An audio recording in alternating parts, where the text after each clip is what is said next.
And we are live. Jay Titta, how you doing today, What's man? going on, my man? I'm good. How you doing today, bro? I'm good, bro. I can't complain, man. Me and Micah had a pretty intense leg workout.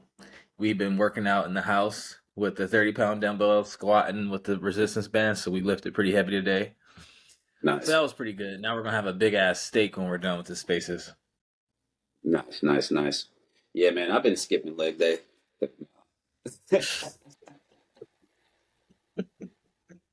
I mean, I low key have though. I mainly been doing push ups only for the past like month, so trying to get my chest back You together. know?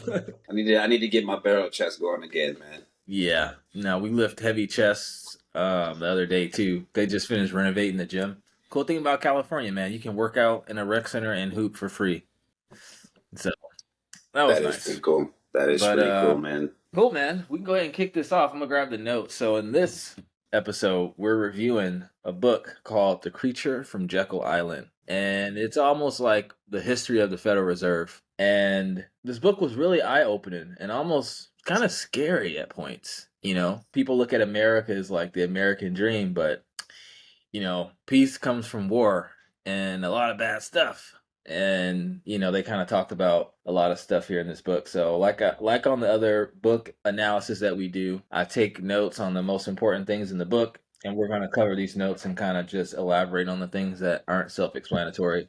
Before we start, JT, let's just talk about like what was like a big takeaway or maybe a few takeaways that was really eye-opening for you. For me, it was just crazy learning about like the history of the Federal Reserve, how it's not federal, how it got started from pretty much, entrepreneurs or capitalists, whatever you want to call it. And they had to do a lot of things, conspiratorially speaking, to get it set up that a lot of people don't know about or talk about. You know what I mean? Like the Titanic, all that stuff. Like, Yeah. yeah, so it was just really eye opening, like the stuff that they were doing. What was like a big takeaway for you, if any? Yeah, so that book is actually where I learned the day they were created, which is the 23rd of December, which is the only day Congress, or I'm sorry, 2 days before Christmas, that is one of the days that Congress has off, so they don't have to come into work. And that's actually when the Federal Reserve Act was signed into law in 1913.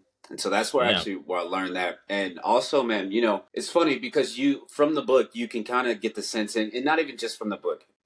Say if you use that as a starting point and then you start learning more after that, you would actually see that the Federal Reserve, they didn't want to be part of the government, for one, but they wanted to kind Federal of Reserve provide, is not federal, guys. It's not federal. Go ahead. right, but they wanted to give that perception that they were damn near part of the government, even though they weren't, because that's the way that Americans would trust anyone with their money if you're their government, really. But really, they're just a giant bank for banks. And before I get into the weeds, because now I'm just going to start talking, I'll actually stop there.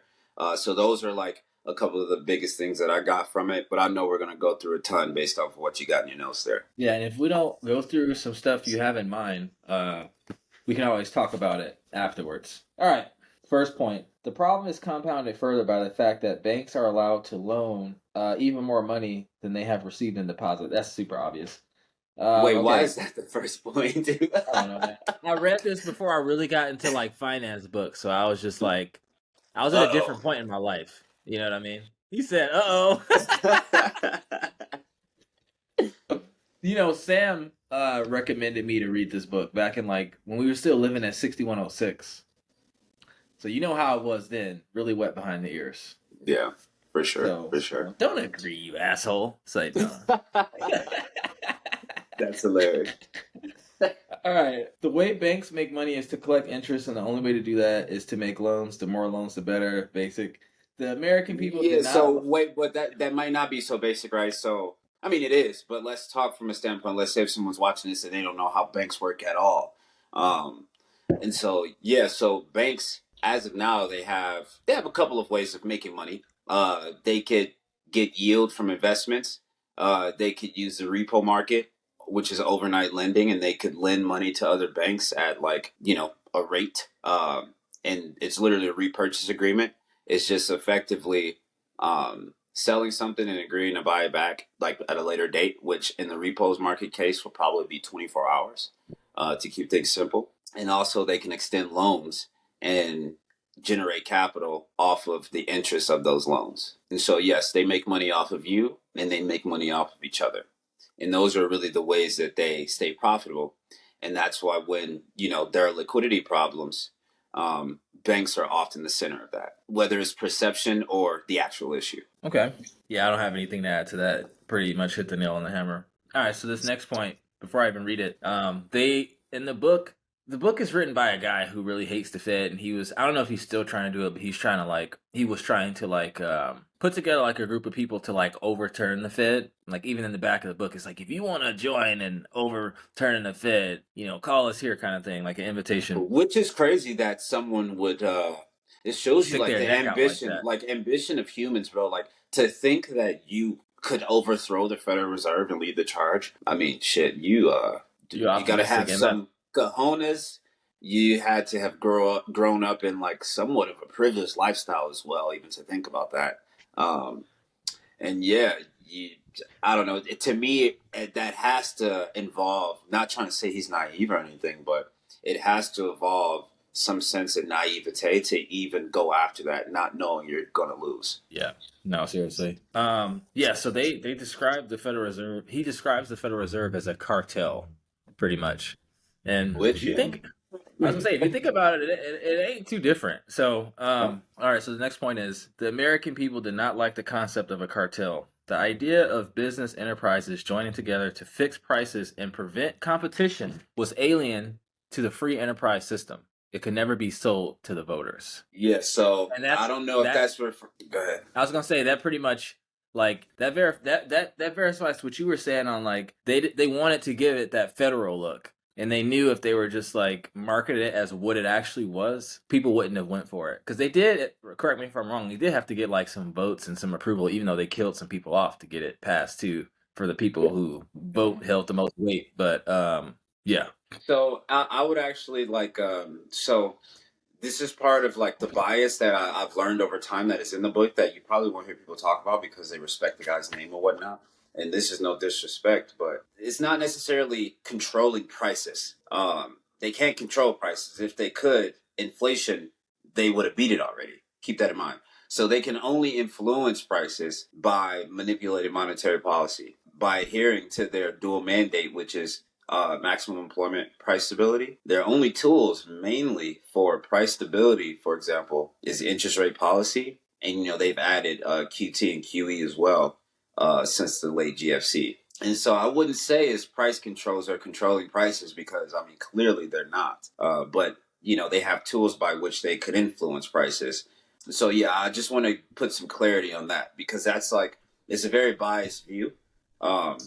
And you're taking language matters, right? Price controls and price influence, totally different things.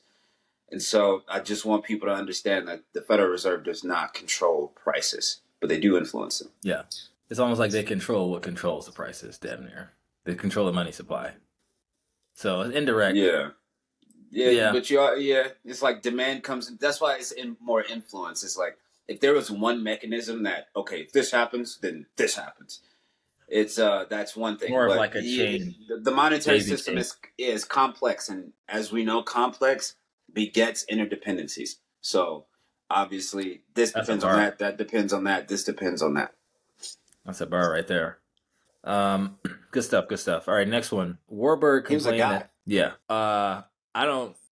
I'm not as familiar with his history as you probably are, though. That's why I said that. not super. He was just one. I'll let you finish the point, man. Didn't you write a whole biography on the guy? It's like nah. I was about Um, to say no. Had me thinking for a minute. Though. Like, what? Warburg complained that the American monetary system was crippled by its dependency on gold and government bonds, both of which were in limited Yeah. supply. What America needed, he argued, was an elastic money supply that could be expanded and contracted to accommodate the fluctuating needs of commerce.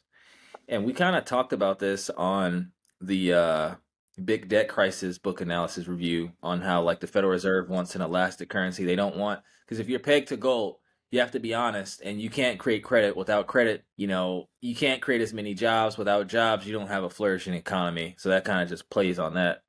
Did you want to speak on that? Yeah, so obviously he was one of the founding members of the Federal Reserve. And he had a lot of influence on the actual act that went into place, and he basically wrote it. Him and Aldrich, I forgot the first name of the guy. Lamarcus? No. It's funny because he's the first person I thought of, Lamarcus Aldrich. Oh man, that's hilarious. But no, they helped obviously write the Federal Reserve Act. But anyway, it's funny because I mean he was ahead of his time in my opinion. It's like that's a genius outlook at that time because I would agree, and it goes back to our conversation on asset-backed currencies and the limitations. And that if we had an asset-backed currency right now, we would be fucked basically. Fuck. Yeah, so I mean he was totally right. If we wanted the type of growth that we have experienced since then, the only way to do that is having an elastic currency or fiat money system, right? Which is what we have today. That allows you to have that 2% inflation target every year. That allows you to kind of, if you need to print money, if you need to initiate QT or QE, whatever side you can, a lot easier. And also, you don't have to worry about depegging. So, Yeah. I mean, even in 2023, I mean, when I first read the book years ago as well, I was obviously in a different space too. So I didn't think about it like this now, but yeah, he was ahead of his time, man. He was right. I agree. I mean, you do need it. People who advocate for an asset-backed currency, I just don't think they really. And I'm not going to make it seem like I'm an expert on currency, but it just seems to me that they don't understand currency and how that actually feeds into the larger economic picture. If you're They're actually just listening advocating to for an narratives. asset-backed currency, yeah. Yeah. Yeah. I had to go through that too. In closing on that point, what I would say is like people think that credit is bad. Like too much credit is bad, but not enough credit is way worse. Mm-hmm. Mm-hmm. And that's Without that credit, goes you on can't talking about have. that last thing. That hits on the point that we said on the last call that inflation is way better than deflation. Yeah, and you need productivity. And one of the best ways to get productivity is to extend credit, or else, let's say that one farmer who produced for, let's say, his neighborhood, right? He let people come buy shit from his farm, but because of the socioeconomic picture of the farm, demand is going to be limited, and so he can't lower prices enough to keep it affordable. But if he were to get subsidized from a bank or another person and they extended him credit, well, now he can go out and buy more materials, more seeds, whatever he needs to buy to plant more food, which in itself is deflationary for that product, which will meet demand. And now the area that he's servicing can now expand because it fits more of the socioeconomic picture. Yeah. Yeah. So credit is All important, right. guys. Credit is important. It's essential if you want an economy, to be honest. Unless people are just like, oh, I'll work for free until this shit's up, which is not human nature. All right. Yeah. Next point. The Federal Reserve System is a legal private monopoly of the money supply operated for the benefit of the few under the guise of protecting and promoting the public interest. Good, good. Yeah, I was going to like bunch up 2 points in one. If you wanted to like say something on Mm-hmm. that, we can. But that's Go ahead. Finish your okay. point. And then What emerged was a cartel agreement with five objectives. One, stop the growing competition from the nation's newer banks. Two, obtain a franchise to create money out of nothing for the purpose of lending. Three, get control of the reserves of all banks so that the more reckless ones would not be exposed to currency drains and bank runs. Four, get the taxpayers to pick up the cartel's inevitable losses. And five, convince Congress that the purpose was to protect the public. that's a hefty point, man. It's like, look, I'm not 50 or 60 yet, so I could look back on what I'm about to say here and be completely wrong. I'm just throwing that out there. Uh, but fuck, man, I don't know. I nowadays, I'm not saying, look, when the Federal Reserve was created, you can bet that there was some ill will in the room. Not everyone, but you can bet that there was some ill will, and it was really based on control. Really. Nowadays, I just don't think it works that way, man. It doesn't. It literally doesn't make sense even for them I to was print even. money Oh, my to bad. print money to print money recklessly does them no justice, as we see in Venezuela. What do you think the corrupt government has been doing in Venezuela? which is why they've had 36,000% inflation or something like that. I think even more. I think I saw like 1,000,000%, bro. Um, like something crazy. But anyway, it's because they printed money willy fucking nilly. That's literally what happens. And that doesn't really help them. They have a shitty nation. Nobody wants to do business with them. They're like the only rich people in their nation. And they're lonely and their life sucks, really. And everyone hates them. And so that's not a good system for people who control the money supply to abide by. Second point, I would agree that they one of the goals was to control the money supply because once again, I think a huge one of the main points even back then was bank regulation because I mean banks were always failing before the Federal Reserve came into play. Always, always, always, always. Currencies as well. And so by creating an environment like that in which they could control the money supply, they can literally limit the amount of banks that go bust by being that lender of last resort. And so if you have such crucial institutions in the center of like the financial picture of the economy, aka banks, right? They're in between the consumer and the Federal Reserve. And so if you have entities like that they are really important. If one fails, if JP Morgan failed today, bro, Jesus Christ, we're done. Let me not use JP Morgan because they're like the government. So Bank of America failed, bro, it would be disastrous for consumers everywhere.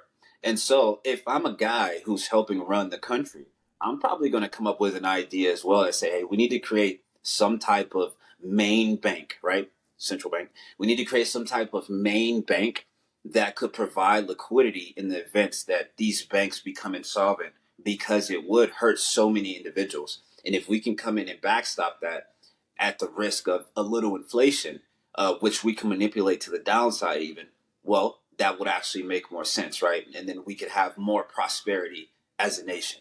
Now, that could be argued that the prosperity just became condensed in a time period relative to what it would have been over time, right? In a forest fire, when the shrubbery burns, right? What happens? New trees start to sprout, and the forest usually becomes more beautiful, over time. If you just let the forest fires go and let the natural shrubbery just burn out.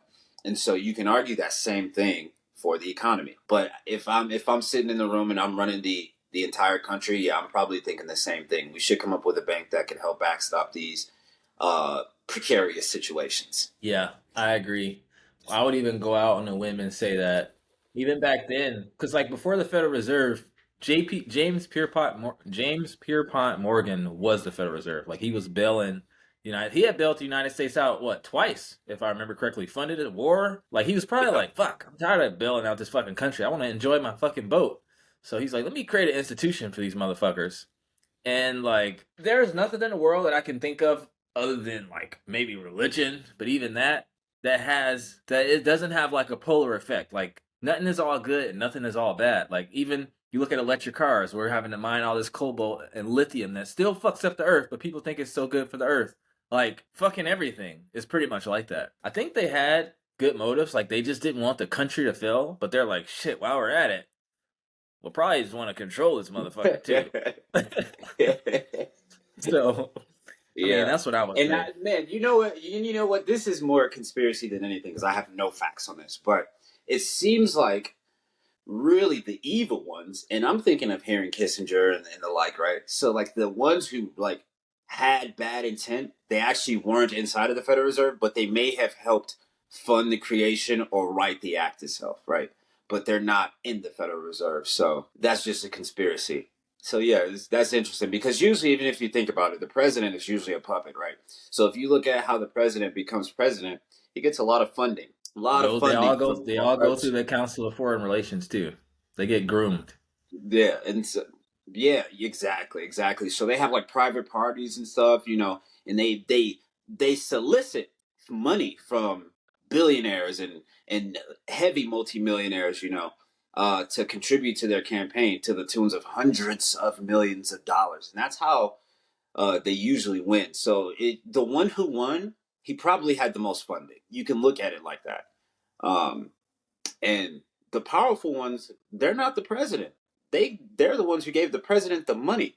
And so now if they want an agenda pushed, and that's why it seems like political heads, it seems like they flip flop sometimes because it depends. If their donor changes and he values something different, they're probably going to value something different. Indubitably. All right, cool. Next point. The FDIC, which stands for the Federal Deposit Insurance Corporation, which is what insures each bank account $250,000 if everything goes to shit. They're supposed to be the company that gives you up to that amount per account.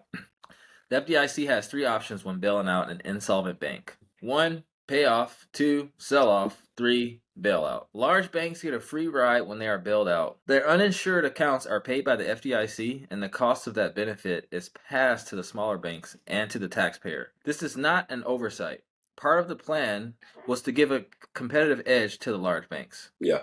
So they do kind of, because banks take a lot of risk, guys, especially in, they're always trying to find more ways to generate more yield. Let's put it that way, within the regulatory framework, right? And so let's use Zerk for an example, easy money policies. A lot of banks, they loaded up on bonds at low yielding numbers, right? So to 1% even. 2%, 3%, and they're still holding on to it now. So they have unrealized losses right now, including Bank of America and the like. Still comes in to a Bank of America and say, hey, those bonds that you have unrealized losses on, I'll go ahead and take those off of your books. Which is why the Federal Reserve, at this point, they own about 5.6 trillion in bonds. The largest bondholder right now of anyone is the Federal Reserve, just so everyone knows. And it's because that's a way to injecting more liquidity into the system without the banks getting hurt. Now, is the Federal Reserve going to go bankrupt? Are they going to go out of business? No, obviously. So they can operate at a loss for a long time, which is what they're doing now. And so, yeah, the bigger banks, they have like this infinite spigot of financing, no matter what they do, just based on the sheer size and the systemic possibility of something going bad if they were to fail or become insolvent. So yeah, they do get a free ride, and it's kind of been that way for a long time. And then the cost of that, 100%. If we have more liquidity into the system, what does that mean? Because they're going to do something with that money. So they're probably extending loans. They're probably buying more assets. So we're probably going to either see asset inflation or consumer price inflation as a result of that. And we all know inflation is a hidden tax. And so, yes, the cost of those actions are usually falling on smaller banks, which already pretty much struggle all the time, and the consumers. So, yeah, aka taxpayers. Yeah, you pretty much hit all the points I was going to say, so nothing else to add there. Next point. To manufacture whatever amount of money might be necessary to cover the losses of the cartel, aka the Fed, the scam could never work unless the Fed was able to create money. You can tell this guy hated the Fed. The scam could never work unless the Fed was able to create money out of nothing and pump it into the banks along with credit and liquidity guarantees, which means is if the loans go sour, the money is eventually extracted from the American people through the hidden tax called inflation. The lender of last resort means that the money is created out of nothing, resulting in the confiscation of our nation's wealth through the hidden tax called inflation. So that's pretty much, you pretty much just talked on that. Did you want to elaborate? It's funny how he, that was the next point. That's funny as fuck. I would have probably held off on the hidden tax thing if I knew that was coming up. No, fuck it. All right, next point. Small banks, if they get into trouble, will be allowed to fold, whereas large banks are safe regardless of how poorly or fraudulently they're managed. Commercial banks. Oh, my bad. Go ahead. I got the perfect example for that. But go ahead. Okay. I'll let you finish the point. Okay. Commercial banks in the industrialized nations, backed by their respective central banks, create money out of nothing and lend to governments of underdeveloped nations. They know that these are risky loans, so they charge an interest rate that's high enough to compensate. It's more than what they expect to receive in the long run. All right. So the perfect example of like smaller banks being allowed to basically fail or fold, and then the larger banks will for sure get bailed out. So in the GFC, so you had What's GFC? Lehman, Great Financial Crisis of 2008, right? So I didn't know that was they abbreviated that. My first time hearing that. Really? Yeah. Oh wow, that's pretty crazy. No, so they let Lehman fail, right? So Lehman, they were a respected bank. They were around since like the 1800s, but they were still small, relatively speaking, right? And so they were allowed to fail. Basically, no package came through, and they weren't bought, and that's why you saw the famous pictures of people walking out with their boxes and whatnot. Yeah. Bear Stearns was a bit different because they were bought out, but they were technically insolvent still. But then you look on the flip side and you look at AIG. They're not necessarily a bank, but they're a huge player in the banking system, right? Because they provide insurance for various products. And they had uncollateralized, like they had insurance with no collateral. So they literally just extended money with no collateral backing it, right? And one of the big questions of the GFC at initially, afterwards, I think people got a better idea as to why. But one of the big questions was, wait, why would you provide AIG this package and adhere to what they're asking for, but you would let Lehman and the Bear Stearns fail like that, right? And it's because they didn't think that the smaller banks would have systemic, like there wouldn't be a systemic reaction. But what they failed to realize that because it was housing and it was so many subprime borrowers at the time, those were your consumers. So that's definitely going to trickle to the rest of the economy when you have a large problem in housing like that. And so, yeah, they were allowed to fail because they were smaller. But I think that if they had realized the systemic risks of the subprime lending and to the subprime borrowers, um, they would have acted differently, but they just didn't realize it at the time. In AIG, they could clearly see that it would be systemic if they were allowed to fail. And so that's why they bailed them out. And that's how it is now, right? So you've seen SVB fail, First Republic fail, and the other was Signature Bank. And those were like probably the most popular ones. Guys, you got to believe that the larger banks also have issues. Banks follow suit for the most part. So they also had issues. Their resources are a bit different though, because if they were allowed to fail, it would trickle down so much that it could throw a wrench in our nation's goals, right? And so, yeah, what he's saying is still true to this day. Yeah, a good analogy I would give for like big banks versus small banks failing is just like if you look at banks as like a tree, and like all these people live in tree houses, I guess small banks falling as like a branch. You know, even if a big branch falls off, the tree can still survive. But the big bank is like the trunk, and if the trunk falls, the whole tree's coming down. So that's a good way to think about it. You know that game that people used to play back in like high school, Big Bank Take a Little Bank? I was thinking that. That's what I almost said when I Yeah, fucked up my so word. it's funny. It's funny because that is kind of how it works too, right? So the game is this, guys. So it's called Big Bank Take Little Bank. So somebody will walk past you and you say, Big Bank Take Little Bank? And then if you say yeah, you pull out the money in your pocket. Now, if whoever has more money, the person who has less money, they have to give their money to the guy with more money. So he wins, right? And that's kind of how it works in any situation. The bigger bank always wins, bro. Like they always win. So it's just funny that I wonder how that game came about. Who knows? Probably some bank said nah. Or probably just a scammer who's like, bro, if I got more money than you, bro, you should let me keep your money, bro. You gonna play that game? Probably the same person who came up with BB Butcher said nah. You remember anything? If you said anything that started with a B, you get to get punched in the chest unless you said BB Butcher first. We Man, used to play that's that a at Connor stupid Creek, game bro. too. We used to play that at Connor Creek and I SS Strawberry. do remember. Yeah.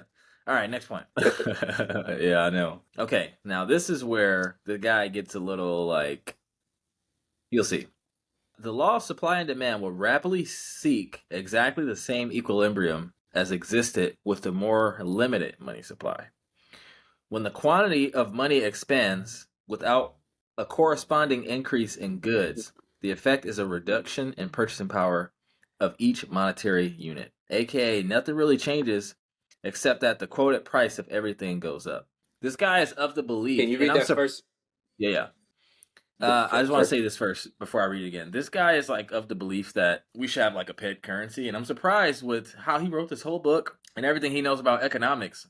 I'm surprised he believes that. It's kind of like interesting. Anyway, I'll read it again. The law of supply and demand will rapidly seek exactly the same equilibrium as existed with the more limited money supply. Boom. Okay. That's it. So, don't agree at all. Exactly. That's what I'm saying.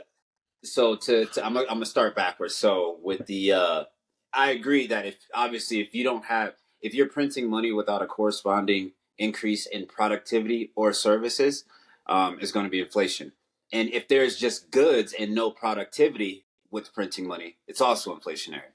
And so with the the first point. So with the first point, okay. So when you have a pegged currency, the benefit.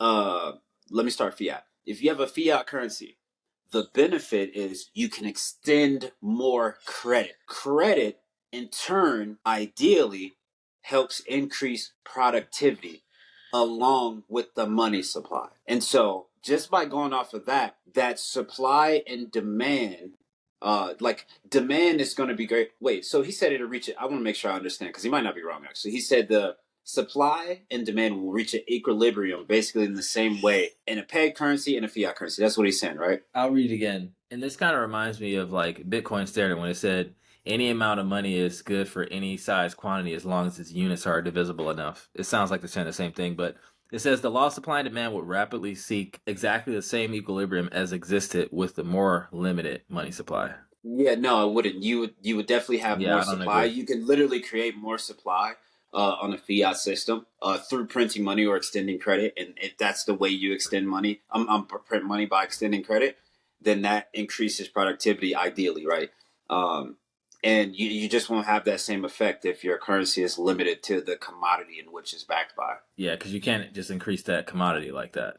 So he's saying like supply and demand would seek the same equilibrium as existed with the limited supply. If the demand doesn't change with the supply, shit's gonna go like this. So I'm surprised he even wrote that contradicting shit. If it's pegged to something, you can't increase that pegged thing unless you print more money to buy it. But that's gonna like fuck off the money, the price of the money even more, like the purchasing power. Yeah, you can't create more Yeah, you can't create more commodities because that in itself would be inflationary on the commodity. So which means it's worth less. Like each unit will be worth less if you find more. And the same thing with printing money, but with a fiat system, you can extend credit, which helps increase productivity. Which is why we went through deflationary periods because productivity was so high, right? Um, and so prices were coming down on a lot of items across the board. So yeah, I would disagree with that. Yeah. So now this next point is where he gets really wrong. The free market, if Really unfettered by wrong. yeah, the free market, if unfettered by politicians and money mechanics, will always maintain a stable price structure, which is automatically regulated by the underlying factor of human effort. The human effort required to extract 1 ounce of gold from the earth will always be approximately equal to the amount of human effort required to provide the goods and services for which it is freely exchanged. History points to this not being true. So he said the free market, which is think of the United States before the Federal Reserve. The reason why they created it is because of what he's saying didn't happen. There was no Federal Reserve. There was no central institution that controlled the money supply, for better or for worse. There were attempts, by the way, central banks before the Federal Reserve. There were attempts, but it wasn't, it wasn't as respected as it was like after 1913. Yeah, they failed. Uh, Yeah, and like it was a lot of people opposed to it, and like we talked about in the last analysis, like there were people on the Titanic who were some of the richest people in America who were opposed to the Federal Reserve's creation. They died, and then the Federal Reserve got started. So history points to this not being true. Like whenever the free market is just left to its own shit, whatever that currency is based off of, like beads, rocks, gold, all the shit that we've used as a medium of exchange, store value, unit account, whatever it is, it's always been booms and busts with the Fed and without it. It's just that with the Fed, they have more tools to kind of like fuck around with shit, which leads to problems after also. Like there is no perfect system, but I just don't agree that this is true. Did you want to speak on it? Yeah, that's like the whole Austrian versus Keynesian economics. Um, and yeah, free markets they come with their own set of problems. Like each, like you said earlier, like there is no complete like polar opposite. Like one will destroy and one will create. Right? It's not like that. It's like there are some good parts to having a free market, but also there are some good things about having that invisible hand in the market as well. Like Bitcoin's Um, a free market, and look at what Bitcoin does. It drops 80% every fucking 4 years. Right, and you could even say, I mean, we still are it's still a free market from the sense that behavior still reigns from investors as a whole, right? Um, Even though like I think 90% of all trading is like systematic trading, but still human behavior is still playing a large role in that, right? The Fed is like the Keynesian part of it all, Yeah. right? Where they come in and they step in. So with free markets, yeah, our busts will be bigger, our recoveries may take longer, and you will probably still have a wealth gap. So it really, I can't see a world without a wealth gap. I don't care if you're a communist society or a capitalist society like us, you're still going to have a huge wealth gap. So I wouldn't say a certain party is more hurt by having a more Keynesian approach, which we have now, versus a free market. And I wouldn't say that a free market is better for consumers as well, just because when things go bad and people are uneducated, like most people are, they could exacerbate things, and that situation will be prolonged, and it'll be even worse. So it's like, AKA, the Great Depression before the Federal Reserve really had grips on, how to do this shit. You know what I'm saying? So yeah, I don't know if that's an argument for like the free market over like Austrian over Keynesian, but yeah, I would disagree. I just think like I don't think he's wrong. It's just more he has a lot of bias. That's all. A lot of bias. And look, we all carry bias, but like when you're letting it like get in the way that much, it's pretty crazy. Yeah, it's wild the But that's stuff he's also why the book blew up so much, right? Because a lot of people felt like that, just because they didn't understand it, and he helped provide clarity that otherwise wouldn't have been there in the first place. So even though it carries a lot of bias, still good work. good. All right, next point. We're almost done here. And then I want to talk about the Lusitania because I didn't have any notes on here. I was just checking. Shit. Yeah. Oh. There are four. That's funny how you said that. Yeah, I remember what you're talking about. There are four interconnected threats to the planet: wars of mass destruction, overpopulation, pollution, and the depletion of resources. The basis of all problems is the inadequacy of the sovereign states to manage the affairs of mankind in the 20th century. The environmental movement was created by the Council of Foreign Relations, which we were just talking about, all presidents go through to get groomed.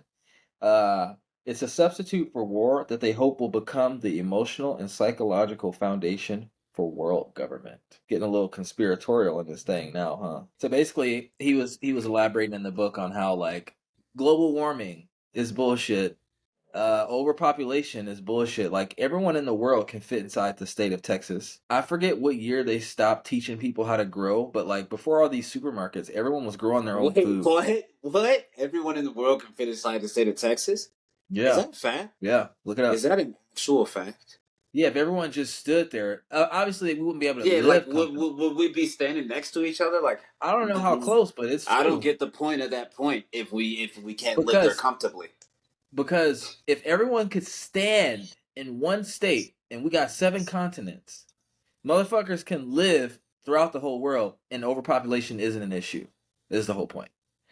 Okay, I see. Okay, I see. I see what you're saying. Yeah. And Wait, are you making that point, or did he make that point? I'm sorry. this is what they were talking about in the book. The Okay, whole everyone's fit in the state of Texas. I don't remember where I learned that, but I just remember I learned it somewhere. It might have been in that's here, but pretty like crazy to think about, man. yeah. So it's like all these things, like global warming. I don't know, like the whole real shit behind that, but like these things that they were just talking about, pollution, depletion of resources. Like, bro, it's so much land for everyone to grow food, but like people used to grow their own food, but then the supermarkets came and now people were buying food and the GMOs and the bullshit and the overpopulation and it's all like connected. Wait, so what are you actually saying? What are you saying? Are you just reading from like? Is this somebody else saying this, or is this you? Because I need to know So what to respond I to. wrote so the notes that I put in here is what I read. Well, obviously, but I was just elaborating on what he was saying in the book. Basically, the idea is that all those four things that people make a big deal out of are actually not as big as a deal as we think they are. But the powers that be just make it seem like a big deal so they can have control. Well, I mean, shit, man. Look at the storms now. We're having more storms than ever before. You can say it's because they're doing those projects and causing weather patterns to be fucked Bro, up. China created their own Whatever. sun, bro. Like, But bro, like the storms are getting worse. The Earth is like heating to the tune of like 1 degree per fucking year, or like a decade or something like that, which is a lot. You got the polar ice caps actually melting. I mean, so the climate changing is a real thing. I don't want to say climate change and like put it in this basket, but the climate changing and the Earth heating It's actually a real thing. Our oceans are getting warmer, which is why you're seeing more sharks in the ocean. People are getting attacked by sharks more, right? Um, so the Earth is actually changing, and a lot of it has to do with us in the way we just live our lives, and a lot of it has to do with because the Earth was never going to stay the fucking same in the first place. So yes, the Earth is definitely changing. I would say that there are food shortages, 100%, and that is a lot that goes into that. And I'm no expert on this, but The I did. whole point behind it is that some of the shit's not true, but like a lot of it was done purposely. Like the whole food shortage thing, like what I was saying about supermarkets and how they stopped teaching people how to grow food in school. Like in Japan or China, like part of learning school is like gardening. We don't learn that shit over here. Yeah, no, not at all. And I if everyone did and had their own soil, because there's plenty of fucking soil, we would not have food shortages because everyone could grow their own food. But they do that so they could justify like fucking population control and all that stuff. Well, there are also just less farmers too. So, like natural food, yeah, I would say there Farmers is are getting paid to not farm also nowadays. whether no matter why it's happening, there's a shortage, right? And so I'm just saying it exists, whether it was there from us or it's a natural thing. But there are less farmers, and so natural food, there is a shortage of natural food, which is why we have so much the GMO and processed foods, right? And so there really is a shortage. And I remember even living on a farm. Uh, with other farmers, the high Lived on a desert farm. farm?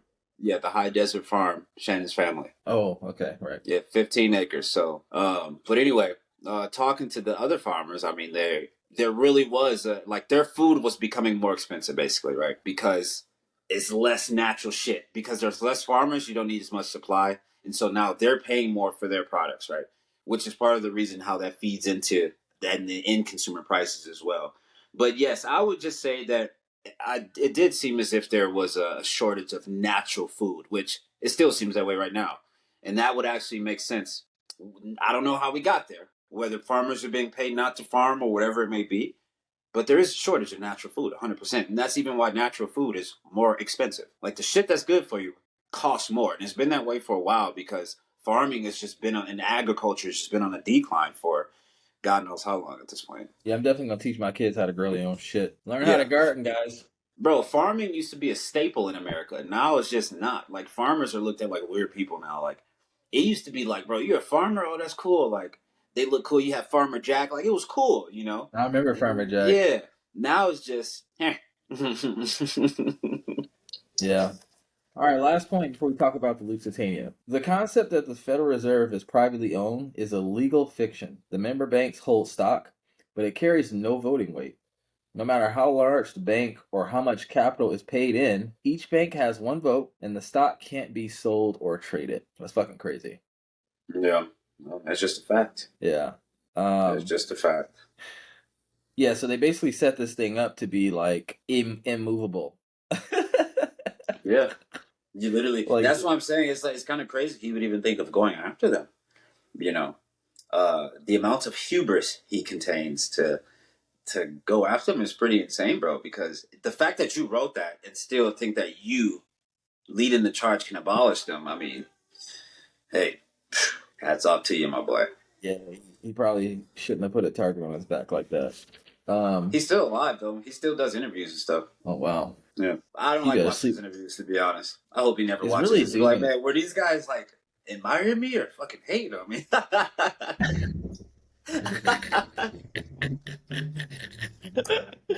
For real. Man. So man, I want to talk about the Lusitania. And this could, you can think about the same thing when you think about like 9/11. The United States has been known to create a problem so they can sell the solution. So the Lusitania was a cruise ship. It used to be a warship. I forget which country. It was a warship at the time. Yeah, but they made it seem like a cruise ship. Right. It was And that was the fake part. The real part was a big warship. yeah, and it was 10 Americans on there, on around 10 Americans on purpose. And Japan, if I remember correctly, some country Germany, I thought think. that some country thought it was a warship. The United States, Or it came from Germany. the United States sent people on a cruise on a warship because they knew the enemy would think it was a warship and bomb it. And the United States know that in order to get people to go to war, and a lot of people think that 9/11 was an inside job so that America could get pissed so people can emotionally sign up to be soldiers. It's the same thing with the Lusitania. These motherfuckers, the United States, killed their own people. And then people were mad that Americans got killed. And a lot of soldiers emotionally signed up to be soldiers so they can justify a war. It's fucking crazy. Yeah. So yeah. I was just kind of looking it up really quick. So I'm Feel free trying to to share think your about who screen. sent it. No, I'm on my phone. Sorry. If I go off Okay. of here, my camera won't go on. But yeah. So basically, it was it helped like turn against Germany, right? So was it? I think it was sent from somewhere in Germany. And they basically made a call to sink it because they knew that it wasn't just obviously a cruise ship, and so by sinking it, they helped prove that. So it's kind of a risk because you didn't really know, right? And but by sinking it, they can Wait, see. warships won't sink? No, like, wait, what, man? What? What made you say Didn't that? you? Because you said it was a risk because by sinking it, they It knew was it a wasn't. risk They because didn't there know was it was going to 1,200 sink. people on the ship or whatnot, right? And Oh, you were okay. killing innocent people. That's what the risk was. And you Okay. didn't know if it was actually transporting like war goods, right? And that's what it was. Like it had like equipment in the bottom of the ship. And so when they sunk it, it was confirmed, and it was like, "Oh, you're trying to like make the rest of the world look bad because we sunk this ship, but you clearly had bad intentions behind the ship. So you're actually responsible for killing all those people, not us. We were defending ourselves. You know what I mean?" And so I don't know. That's an interesting. I don't know that much about it beyond that. So that's just an interesting situation that helped flame a war. Super flame And of war. also, it's kind of evil to send all those people on that ship with a bunch of equipment under the ship, knowing that it was a possibility of it just being sanken by enemies, and you still did it anyway. And if I'm not wrong here, it was from Germany, and Yeah. it just shows you that those people at the See if I time, can pull something German up. German people now they're cool, right? But like it was something going on in their heads back in the day. I was trying to figure out how many people were on it. Oh, 1,199 passengers and crew. So yeah, 1,200 people that was on that ship, bro. It was 123 Americans. Yeah, it's a lot of Torpedoed by videos on. it was torpedoed by Germans, so it was from the UK. So Yeah, the but they UK was kind of pieces of craps then for putting those people on the boat with the equipment, whether they like had intentions or not. And still, Germany they just didn't want to take a risk, right? So it's like, fuck, that's a tough situation, man. I don't know what I would do. I would have to know everything. I'm gonna read this here. So on May 7th, 1915, the German submarine, the torpedo, like you said, it was going from New York to Liverpool, England. 123 Americans, and it was headlines the next day, which caused a huge ruckus, and they knew that would be that way. Some saw it as a blatant act of evil and transgression against the conventions of war. Others understood that Germany had previously and unambiguously altered all neutral passengers of Atlantic vessels. Hold, let me go to this part. The sinking of the Lusitania was not the single largest factor for contributing to the interests of the United States into the war 2 years later, but it certainly solidified the public's opinions towards Germany. So it basically made it seem like, yo, Germany killed all these Americans on purpose when they thought it was just a warship and they were protecting themselves. And we were trying But to sneak a damn boat over. Okay. yeah, like United States, they made it seem like, oh, all these people are on the cruise, but they put them on the warship because if you just see some warship cruising around, that's like if you're on your block and motherfuckers are like driving in the car with guns pointed, you're not just going like wave and look. Like you probably gonna do something, hide or take action, and that's exactly what people did. And they took the bait. And now, once people were reading it in the headlines, and I'm sure they paid like the media to like make it look really fucked up too. It was probably some shit like Germany kills Americans, and that's all people needed to see. Wow. Like I wouldn't be surprised either way. There's no way I know. But it's like I Yeah. wouldn't be surprised if that wasn't the case, and I also wouldn't be surprised if that was the case. Yeah. Like when like anyone who will be surprised, like yeah, America is fucked up, guys. At the end of the day, it's fucked up. It's kind of every man for themselves. That's why it's such a precious thing to have colleagues and a team and people who care about you, right? That's why that is an amazing thing because in America we got this sense of individuality versus like Eastern countries where they do value family a little more. So yeah, America, that's just the way it is, guys. So yeah, I wouldn't be surprised either way, man. Yep. Would not be surprised either way. Well, I guess I'm struggling trying to figure out what that have to do with the Federal Reserve. Well, they're probably the ones who orchestrated it and wanted to go to war. Didn't that happen before their creation? No, 2 years after. Let me go back to the No, article. did it? Hold on. Yeah, May 7th, Oh, 1915. 1915. I don't know. Maybe someone in the comments can make that connection for us. But yeah, man. Speaking of the Federal Reserve, I would like to end off on like what they just did. So they did Please don't tell pause me they rates. sank another ship. Say no. No, they just paused rates as we expected. And just want to point out a few things. Um, so I remember bringing up like the real rate and not knowing like how restricted they are. So he actually said they asked the question, and his answer to that question was, "I'm not going to say that we're restrictive right now or not." He wants to maintain the policy rate and await further data. And after that, he said we need to see more data before we can reach that conclusion that we are restrictive or not. So we're still in like a limbo time where, some people are making that case for a November hike, which I actually am, but it depends on the data. So that could change even in my mind. Um, but also, we could have more hikes after that. There are some folks saying this is the last one. Some people are saying he's not going to hike in November either. I think those people are just wrong. And some people still are saying he's going to cut in November. And so I think he's wrong.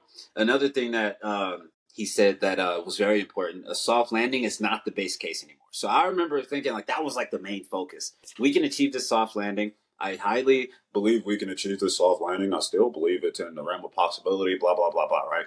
You say all that all the time. Literally answer the question by saying like that is not our base case. Like a soft landing is not our base case anymore. But obviously, I would still like to achieve that, right? Um, and he kept iterating that he think it have to be more softening in the labor market, which goes back to that conversation and that he wants to attack wages and bring unemployment back up. Uh, and that will be the thing that if we do go into some type of clear recession, whatever clear is, it would probably be due to unemployment um, skyrocketing, whether it's actually people losing jobs or job openings falling. So we shall see. And the U.S. national debt, guys, is finally reached over 33 trillion. So yeah, that just happened on the 20th.